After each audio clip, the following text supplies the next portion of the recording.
Okay, it's time. So we will open right now. Okay. Okay.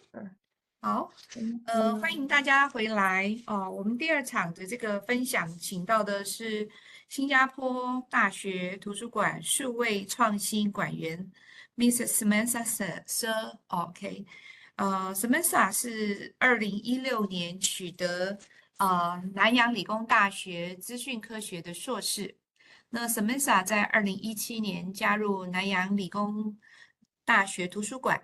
他先后担任了这个学科馆员 （Research Librarian），然后这个借阅服务馆员（User Access Librarian） 跟这个服务创新组的组长 （The Head of Service Innovation and Excellence Team）。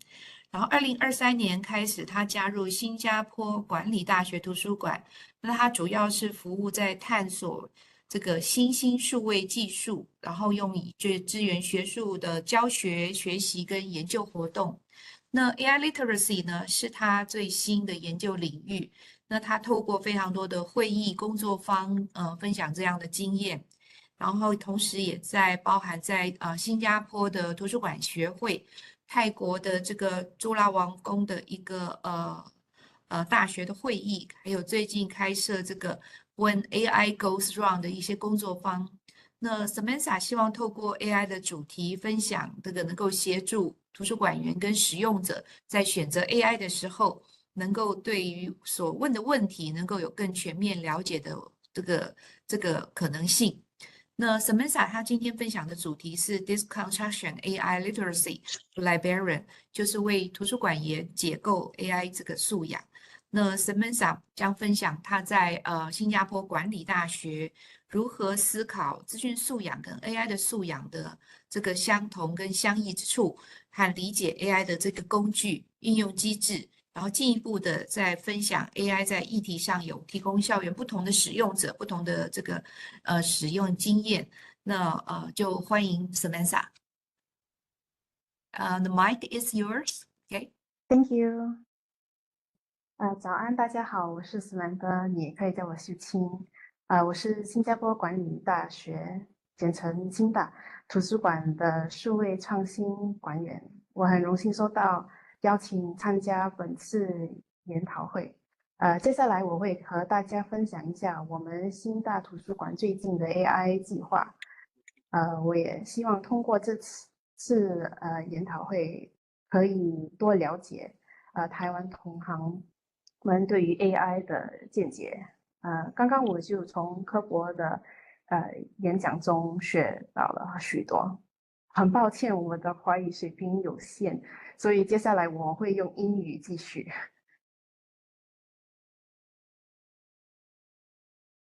So this is a brief overview of what I'll be covering today. I'll talk a little bit about myself and give an introduction of Singapore Management University or SMU and our libraries, and go into some detail about our AI literacy efforts so far.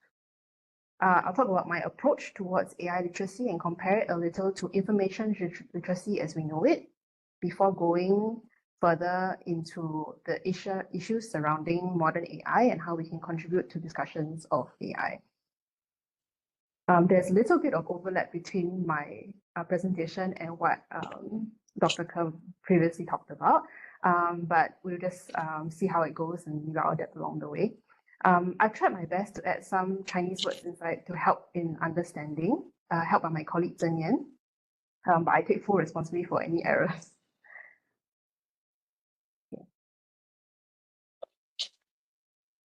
So, as said before, I joined SMU Libraries relatively recently, just last year in January, as the Digital Innovation Librarian. In my previous institution, I've been part of the Research Librarians team, the User Access team, and the lead for Service Innovation and Excellence. So AI literacy is something of like a favorite topic for me right now. So I've been actually trying to contribute to this space. I've listed some AI literacy efforts here, including my sharing at the Library Association of Singapore about visual literacy.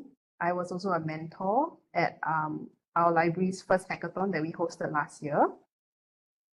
I've also developed a workshop called When AI Goes Wrong, in collaboration with the SMU Center for AI and Data Governance. I'll be talking more about this workshop in a little bit. And I've also contributed to various seminars discussing AI literacy. Okay.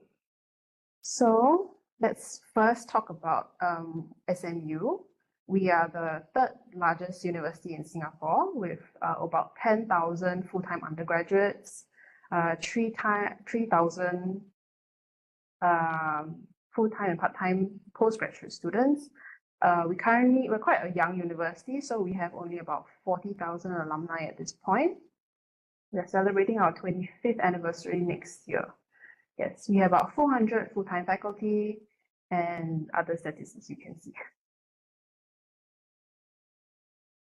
We have 6 schools and 2 colleges, covering disciplines of accountancy, business, computing, economics, integrative studies, so multidisciplinary studies, law, and social sciences.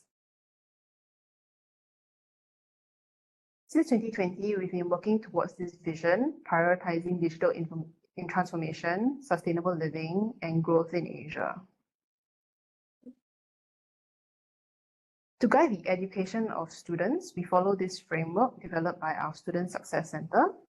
The library also follows this framework to provide resources, workshops, and various activities to do our part to contribute to student success. So you can see the 7 dimensions here: university transition, personal and leadership development, well-being, academic and learning success, community and social responsibility, global citizenship, and career readiness.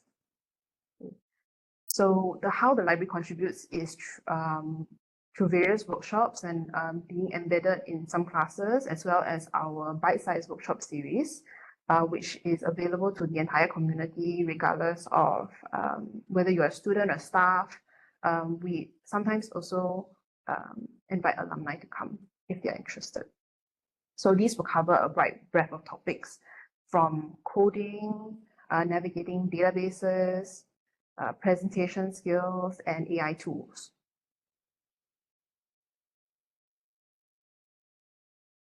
So more recently, after the boom of generative AI, the university has also focused on this to provide guidelines on the use of generative AI tools for both students and teaching staff.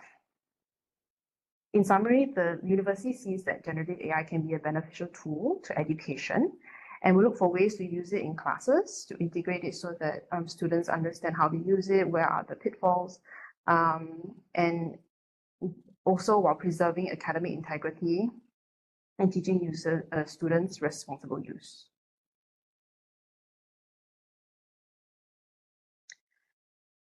Supporting these goals in the various schools and colleges, we have our 2 main libraries in our city campus. The Li Ka-shing Library being our bigger main library, able to accommodate 1,800 seats, and the Kwok Yok Chu Library, located in our law school, and able to accommodate 500. We have total about 38 library staff. Okay, so I'll move on to our SMU AI literacy initiative so far. Here are the list of things that we've been working on since the sudden boom and interest in generative AI. We've tried to find different ways to engage with different groups within our community. I've been involved in 4 out of 5 of these initiatives, so I should be able to answer most of your questions if you have any later on. So if we just go down the line, SMU has recently bought licenses to Microsoft 365 Copilot for staff and faculty, not available to our students. Yep. So our IT department has invited the library to the onboarding workshop to give a short talk on ethics and responsible use. We also included some practical use cases and pointed out some aspects that colleagues should look out for when using Copilot. My colleagues have also collaborated with a polytechnic library to work on a digital object to cover effective and responsible use of AI tools for students. It was presented as a comic strip for easy reading. I will have a slide on this later. AI for Research Week 2024 is a new initiative spearheaded by the library's Research and Data Services team. is aimed at researchers and faculty. It took place earlier this year over 3 days to bring together experts, researchers, and enthusiasts to use AI tools in different parts of the research cycle. I will go into a little bit more detail on this later. SMU Libraries also organized a 24-hour hackathon last year to explore the power of AI. We welcomed all students to work together regardless of their level, so they could have been undergrad or postgrad students, to work together and come up with ideas on how AI can improve their research experience with the library. We prepared some library data sets for them to use and gave them access to our APIs as well. So the final one here is my workshop. When AI Goes Wrong, it's an AI literacy workshop that I developed, focusing on awareness and critical evaluation of AI. I will do a much more in-depth sharing on this later. So this is a short excerpt. I don't know if the word's a bit small, but the link is here. When you get the slides, you can go and see in more detail. This is a short excerpt of the digital object that my colleagues created in a collaboration with the Temasek Polytechnic Library. As I previously mentioned, it's a comic strip format and features a conversation between people to make it easier to digest. The link to the module is here, and if you're interested to read through the entire guide. If you want to learn more about this digital object, I can contact you with my colleagues who worked on it.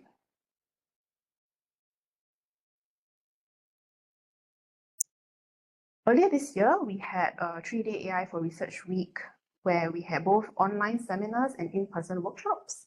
We invited researchers, publishers, developers of AI tools to share on their experiences and thoughts on AI tools for research. So I've just screenshot some of the workshops that we had over these 3 days. These ones that I've chosen are all conducted by SMU Librarians. All of them from the Research and Data Services team. Yes. So the Try It Together workshops were a fun way to introduce new tools, give researchers tips, and make it easier to understand the limitations of each tool. Yep. Okay. All online seminars were recorded. So if you're interested to see the full program as well as the recordings, you can access them in the link over there. And all presentation slides prepared for in-person sessions are also available in the link. So you can go and look through it later on.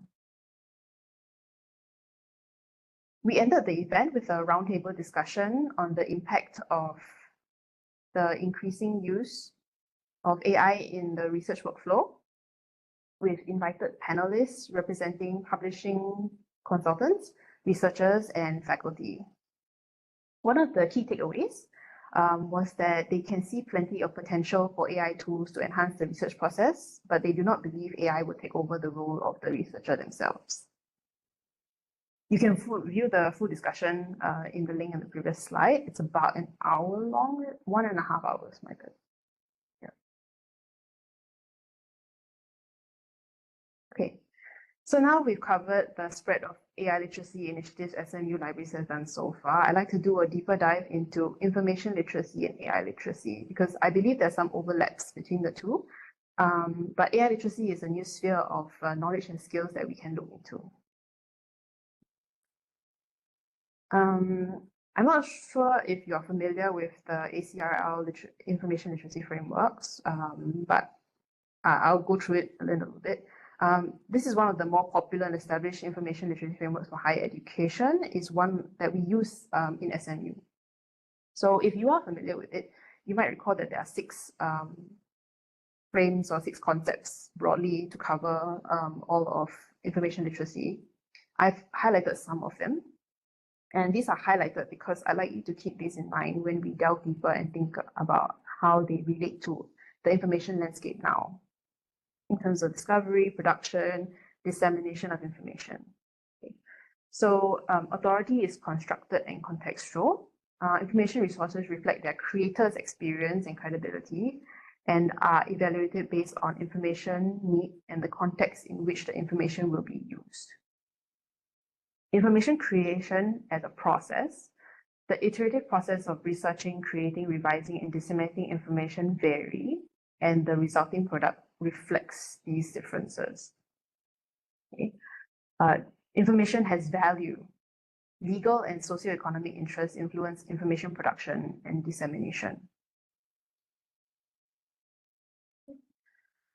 Scholarship as conversation. Communities of scholars, researchers, and professionals engage in sustained discourse with new insights and discoveries occurring over time as a result of varied perspectives and interpretations. And finally, research, searching as strategic exploration. Searching for information is often non-linear and iterative, requiring the evaluation of a range of information sources and the mental flexibility to pursue alternate avenues as new understanding develops. So this is a lot of words. We're going to slowly look through how the information landscape has changed and how you can think about AI literacy in comparison to information literacy. So I like to draw some comparisons between how we generally teach information literacy and how we can think about AI literacy. So there are different aspects of teaching information literacy that I've listed down some here. For example, we teach students how to choose the right resources to look for their research, how to craft effective search strategies to be able to find things that they need to support their research, right? And for some specialized databases, like for example, Bloomberg, we even teach them how to use these databases. So how can we think of this similarly for AI? How do we teach about using AI tools in the research process? Should we cite or not cite AI tools when we use them? What kind of tools are available now to assist in discovery, synthesis, and writing of research, and what are their specific limitations? So I think these two are kind of similar in a way if you think about how we teach information literacy, right? Okay, so if we look at the list of initiatives that SMU Libraries has done so far, our primary focus has been on this particular aspect of information, of AI literacy, right? So how do we make use of these tools available to us? Where should we be careful in using them, right? So we talked about Copilot. We have discussions in AI for Research Week, where we talked about Under My AI, Research Rabbit, Connected Papers, stuff like that. In fact, if you're interested in learning more about these tools and the exploration of these tools, you should check out the AI for Research Week resources from the link from earlier.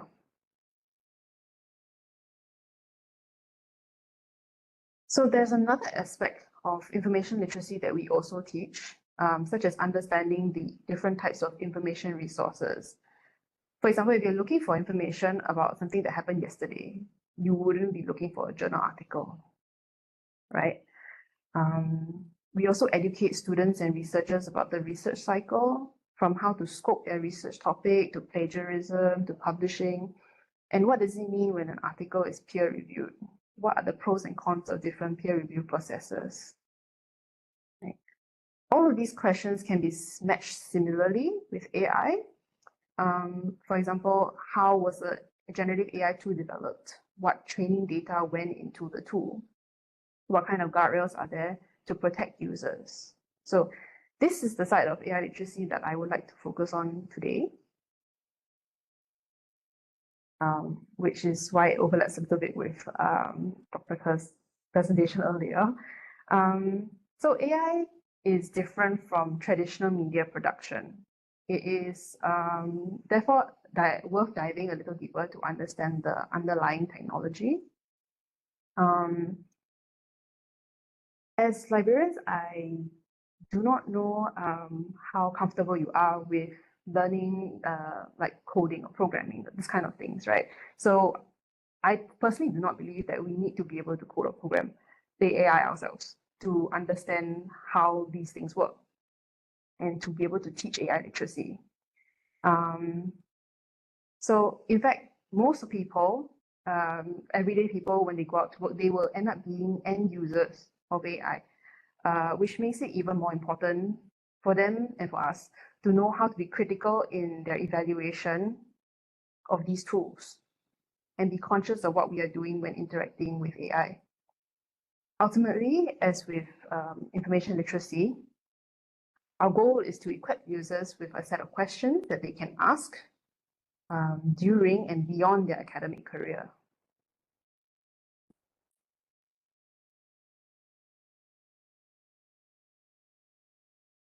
I'll delve a little bit into competencies. Earlier this year, this paper was published. We talked about new competencies library schools should be teaching to address AI. I picked out about 4 to highlight here.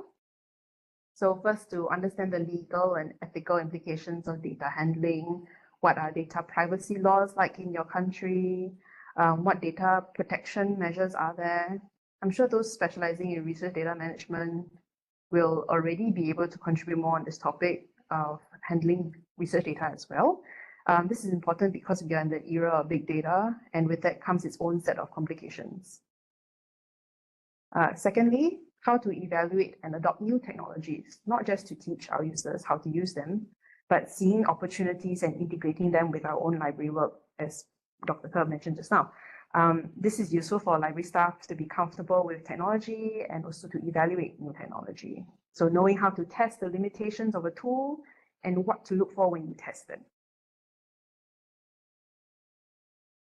Thirdly, how do we as librarians use tools to communicate our successes to stakeholders? Are we able to critically evaluate them for ethical implications and suitability for our use?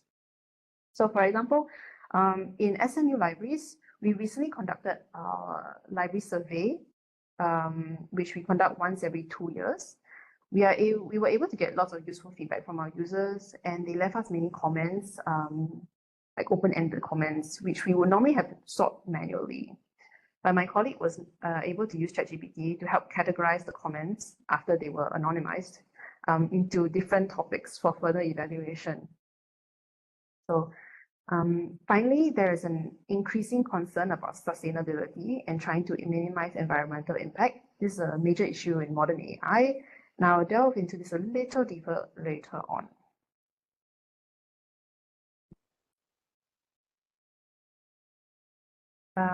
Okay, so moving on, I'd like to talk a little bit about my workshop, When AI Goes Wrong. It is a 1-hour workshop that I developed and delivered earlier this year. I developed this in collaboration with the SMU Center for AI and Data Governance. This workshop is conducted as part of our bite-sized workshop series. I will be doing another run in late September, I believe. Yeah, it is open to the entire SMU community and attracted mainly postgraduate students as well as staff. With that in mind, I try to focus on literacy surrounding AI for the general consumer, since we are living in an age where AI is pervasive in our everyday lives. So in the sharing today, I'm using some of my content from that workshop and catering more towards librarians. Okay. AI and generative AI has changed the information landscape, and I think it's important to understand the mechanics of it. I will also be introducing the robot framework, which was developed by 2 Canadian librarians on how to evaluate AI and AI-generated information. Okay, so with that as the groundwork, let's have a brief look into how things work. So let's start off with some definitions. Okay, so in their seminal work, Russell and Novick wrote a summary of what artificial intelligence is built to accomplish. You can think of this very simply as trying to accomplish 4 main goals. We've used this definition with minimal changes since 1995, and it's still applicable today. So the 4 main goals are trying to achieve reasoning or simulate behavior relative to comparing to either humans or an ideal concept of intelligence. And we tend to lump everything under the general umbrella of AI, but there are different branches that are being researched and developed separately. I won't go through all, just some ones of note. You may be familiar with expert systems. They were the most popular form of AI since the 1980s, and they still power some systems today. So they rely on subject matter experts and decision trees to derive a solution. Like, I think Dr. Kerr's example previously was on whether we should go play golf on a sunny day. Yeah.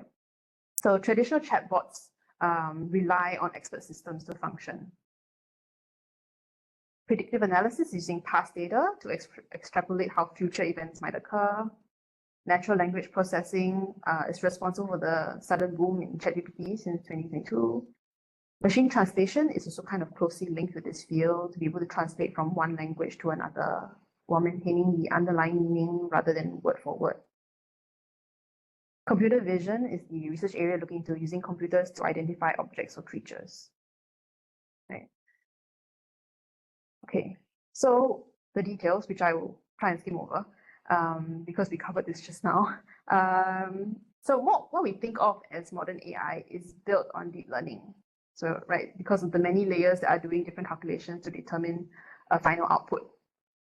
If we take this computer vision example here, when we input an image and the various layers, when we put an image, the various layers try to figure out where the edges are, what curves exist, what textures there are, and finally concludes that this image is an image of a cat. So this graphic is from a book that I really enjoyed. It's called You Look Like a Thing and I Love You by Janelle Shane, a researcher in optics. The book actually gives a very good introduction into modern AI, and it tries to explain terms like neural networks and adversarial machine learning. It's more catered towards the everyday person. So rather than being towards researchers, it's actually quite easy to read. The idea to do this level of computing isn't new or even recent. Researchers in the 1960s had already thought of it, but they were unable to make it practical until 2012, when the graphics processing unit, or GPU, enabled them to do parallel processing. So because that, it made processing a lot faster, and then this kind of research more easier to do, basically. So we also have a lot of data available to us now. And some fields have adopted this new research to allow software to learn from the incredible amounts of data available, right? So if we look at this quote from Andrew Ng, the idea is to throw a ton of data at the algorithm and let the data speak, and have the software automatically learn from this data. So you might be wondering how much data is this data, right? How much are we talking about? So let's take, for example, the LION set, the LION data set. LION stands for Large Scale Artificial Intelligence Open Network. It's made up of over 5 billion links to images scraped from the open web, including user-generated social media platforms. So just to put this into perspective, if your full-time 8 hours a day, 5 days a week job was to look at each image in the dataset for just 1 second, it would take you 781 years to look at all these images. That's how big this set is, right? It was used to train the most popular AI image generation models, such as Stable Diffusion. And then this is where things start getting a little complicated, and we can start asking questions about the ethics of image scraping, data labeling, data curation, to name a few. Because as the co-founder of LION states, the data sets that they use generally will have more white people than anyone else. But before we go down this rabbit hole, let's talk about another data set. Okay. So this one is text-based. Common Crawl has been the basis of many large language models, or LLMs, at least many English-based ones. It was originally founded with the goal to provide high-quality web crawl data available to researchers and smaller businesses who did not have access to such data that Google might have. So this is still their goal, even in 2024 and moving forward. But they are trying to see if they can somehow work with AI developers to make it easier or better for them as well. So what it does a monthly crawl of billions of web pages to get their the HTML, and allows researchers to download them for their use. So it currently, as of this year, it stands at more than 9.5 petabytes of data. And it's suspected to be the original training data for OpenAI's ChatGPT, but it cannot be confirmed as OpenAI hasn't released their training data. If you're interested to know more about this deep dive on Common Crawl, the link is there below. I'll be using a bit more of this case study in a bit. So as I talked about previously, we are the era of big data, which can be of a great advantage to us to look at historical data, right? But that also relies on the following three assumptions. One, that the data exists and is available for analysis. Two, that the data is removed from any bias. And three, that the data gives a good representation of what you are trying to analyze. This is particularly concerning because data is used to represent more abstract concepts, which can be difficult to define, such as how do you determine if someone is a good driver, right? Let's say you have a database of traffic accidents that has happened, where it occurred, who was involved. So if a person cannot be found in this database, would you consider them a good driver? What if the reason they are not in this database is because they didn't drive after getting their license? So let's look into whether data can actually be neutral. Okay. I think we like to think that data cannot be biased, unlike humans, but we forget that it's humans who are collecting this data and determining the quality of the data set. So in looking over computer vision data sets, we see biases start to arise in over or underrepresenting certain groups of people, even including stereotypical images of activities according to gender and race. So the labeling of these images also includes misogynistic terms, racial slurs, and other offensive labels, because generally images and labeling have to go together, right? All of this, of course, could be a good resource for specific research studies. For example, if you're looking at the types of language used in history, right? But it's less appropriate for computer vision or image generation. So this is an example that we have taken from the Washington Post. You can see they tried to generate a portrait photo of a person at social services. And you notice they're all people of color, versus if they try to generate a portrait of a productive person, they're all white men in an office surrounded by papers. Okay. Moving on, let's see. So Common Crawl, let's go back to Common Crawl for a bit. So Common Crawl, while crawling billions of websites, does not actually represent the whole web. It is built differently from Google's web crawler, but has its own algorithm for determining quality web pages to crawl. You can learn more about how they define that in their paper, done by Mozilla. Yes. It respects robots.txt, which is a flag put on websites behind the scenes. You can't really see it. If they do not, so it will tag the website as if they want to be crawled, but with some exceptions, or they do not want to be crawled at all, right?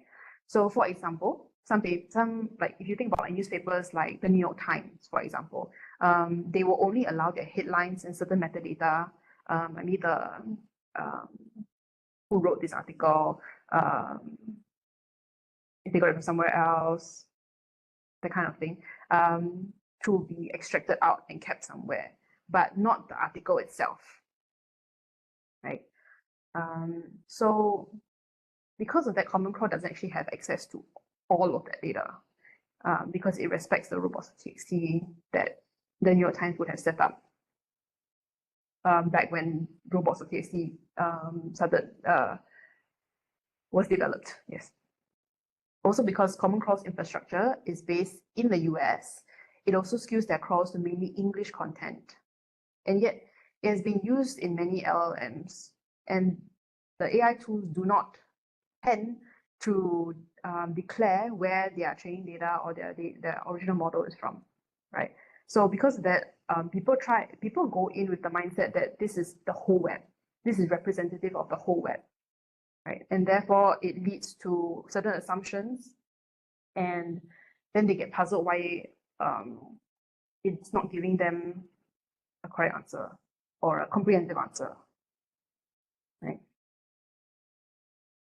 So most developers of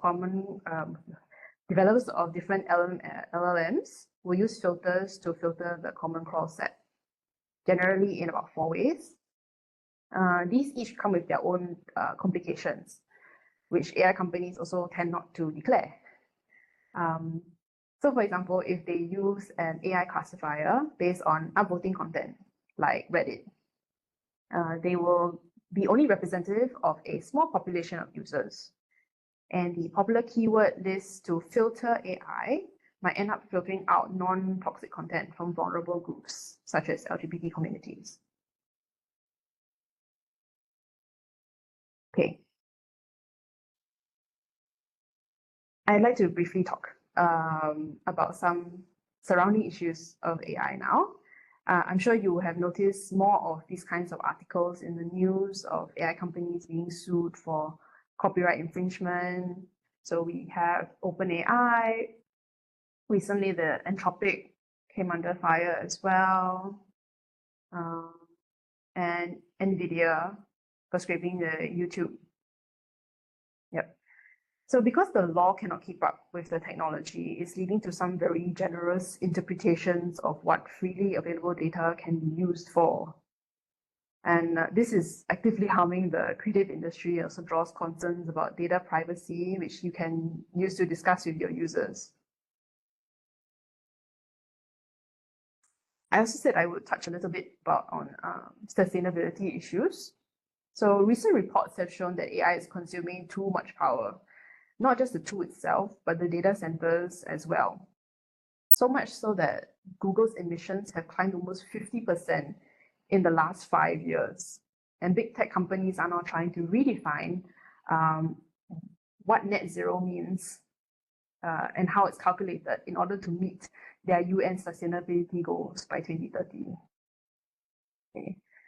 So you can see the review from the MIT Technology Review saying that making an image with generative AI uses as much energy as charging your phone. If generating an image takes as much energy as charging your phone, how much energy will it take for you to continuously refine your prompt until you are satisfied with the output? So these data centers are consuming more energy than some countries' output in a year. Of course, now you may start to wonder, as a librarian, what can you do about this?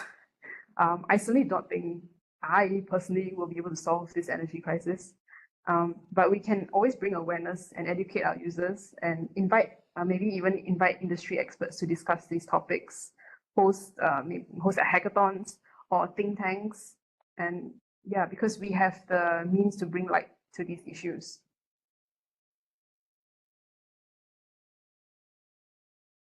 With all that in mind, let us now round back to something that we as librarians are more familiar with, a framework to help us evaluate AI tools.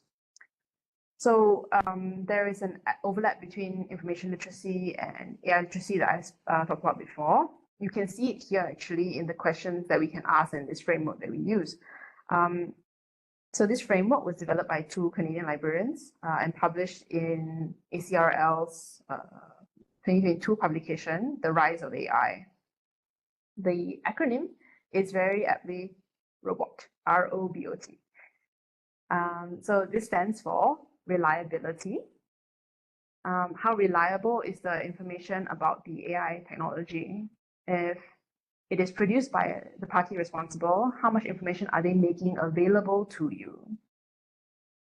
The objective, what is the goal of this AI, of the use of it? What is the goal of sharing information about it? Who are they trying to influence? Right? Bias, what could create bias in the AI technology?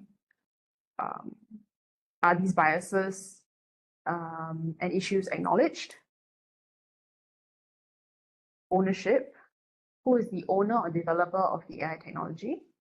Who is responsible for it? Who has access to it? And lastly, type. So this is basically what I briefly talked about before, like is it NLP, computer vision, predictive analytics, that kind of thing. So what kind of subtype of AI is it? And does it rely on any human intervention? So I see we have a bit of time. So we can probably put this into practice. Let's consider this article from Inside Higher Education about Georgia Institute of Technology testing out using AI as part of their admissions process. So if you could recall Dr. Kerr's example from earlier about AI determining immigration approval, you can probably also start to think about where this can go wrong. But let's just go through this exercise. One way we can assess reliability is by comparing against humans. So this is, I realize I probably should let you read first. Okay, maybe I'll give you 2 minutes to let you read through this article.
So let me see, I'll give you another 20 seconds to read through the article.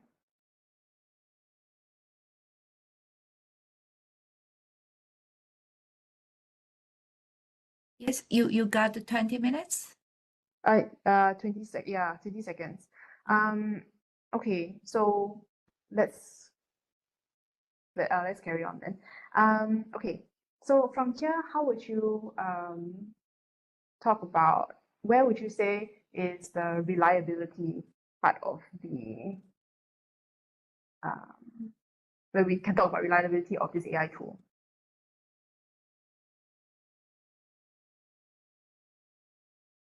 I actually don't know if I can see the chat.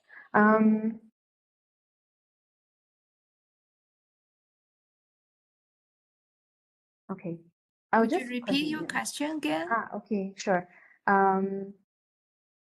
So using the robot evaluation tool, R stands for reliability. In the case of in the use of evaluating this AI that they are trying to develop, how would we define how would we find out what is reliable? How do we match the reliability of this AI tool?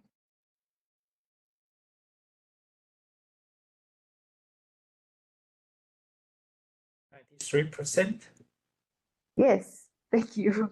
Yeah, so one way is to compare against humans, right? And they have very helpfully put their success rate here as 93%. Hang on, where's my mouse? Okay, 93% match against their current decisions made. Okay. The objective of this AI is to replicate admissions decisions, right? In hopes that it will speed up their current processes. Mm-hmm. Yeah. I'm going to skip over bias for now. So they are unspecific about who is developing this AI, but we can probably assume that it will end up as property of Georgia Tech, right, and used internally. The type in this case, they've also very kindly stated to be machine learning techniques, although they don't really go into how. So we can assume that they're using past admissions decisions data to train their model. Okay, now we go back to bias. Where is the bias in this process?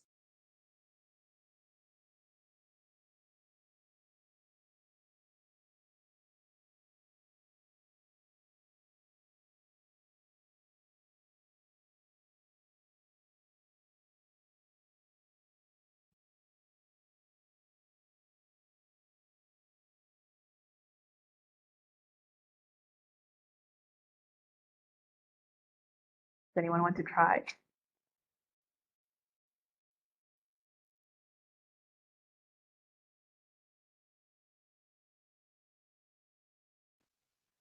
The test case.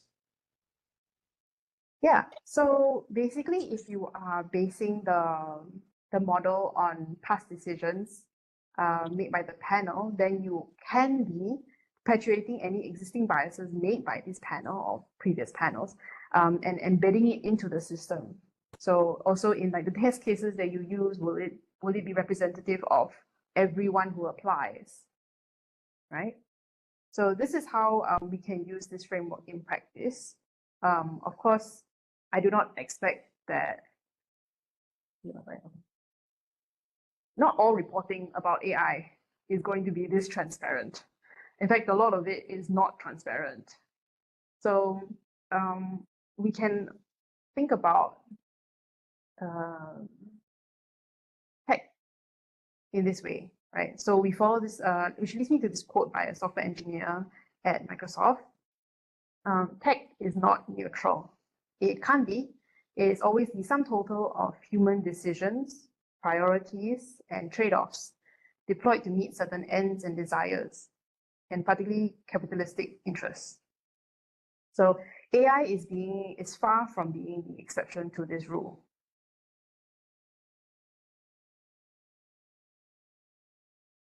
Before I end, I'd just like to give some thoughts about a conversation I had with a professor from our School of Computing and Information Systems. So I asked him how he felt about AI developers potentially using his research publications to train their AI.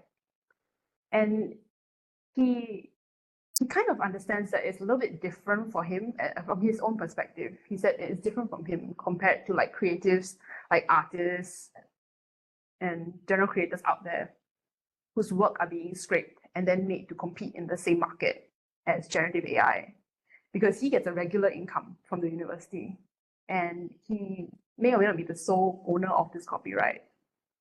His livelihood isn't being threatened by generative AI,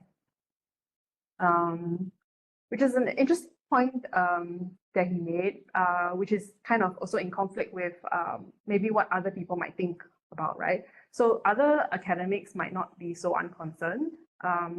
So there's an article that came out, I want to say a few weeks ago, where academic authors are shocked after Taylor and Francis sells access to their research to Microsoft AI. So this is a short blurb. Informa, which is the parent company of Taylor and Francis, signed an £8 million deal with Microsoft, allowing access to their data to train AI models. And they never told their authors, they never gave them the option to opt out, and they are not compensating them. They also do not know how they are using this their work to train this AI. So you can possibly think about starting these kind of conversations and like bringing awareness in your community as well. So I know this is a lot of information to take in, but in summary, I hope that you can take away some ideas on how to navigate AI literacy for yourself and also teach it to your community. So because academic institutions are kind of in a unique position to shape conversations in the industry, because we nurture future minds entering the industry, and also because our work and research will directly impact the innovations and collaborations with companies and research funders. So I see it as a responsibility to educate and highlight these issues. We can work with impacted communities like creators to bring awareness and influence the conversation, right? So you can think of like possible topics I've listed here as some suggestions, citing AI tools. There is a very interesting article that I will share in a little bit about what it means to cite AI tools and whether we should do it or not. Okay. Tackling sustainability issues, educating users about privacy concerns, research data management. Okay, great. These are some books that you can read. These are the ones I have greatly influenced my understanding of data and AI and the issues surrounding them. Yeah, more resources that will help in your understanding, such as data ethics, models all the way down. It's actually a very interesting article, which takes a deep dive into the Lion set that we talked about earlier, right? To understand how it was built, how it has been filtered down to for the use in image generation, what are the downfalls, and because Lion is one of the bigger data sets that is made publicly available, you can see a lot more detail of what's happening and understand a lot better. Right? Janelle Shane, I talked about her earlier. The book, the one that the green one on the right. Yeah, You Look Like a Thing and I Love You. She also has a blog on with her experiments on AI that is quite funny. I encourage you to go and look at it later. Yes. If you're interested in like how the different chatbots are, they work differently or the different results that they can give, Chatbot Arena is quite interesting and fun to play with. It gives you access to a lot, I can't remember how many, of different chatbots available and see what you can input your questions, and then you can see what the answers are. You can even compare them side by side. And yeah, okay. And then these two articles about discussing AI and citing, whether to cite or not, and what does it mean to cite an AI tool, right? Okay, I have finished early. This is incredible. So thank you.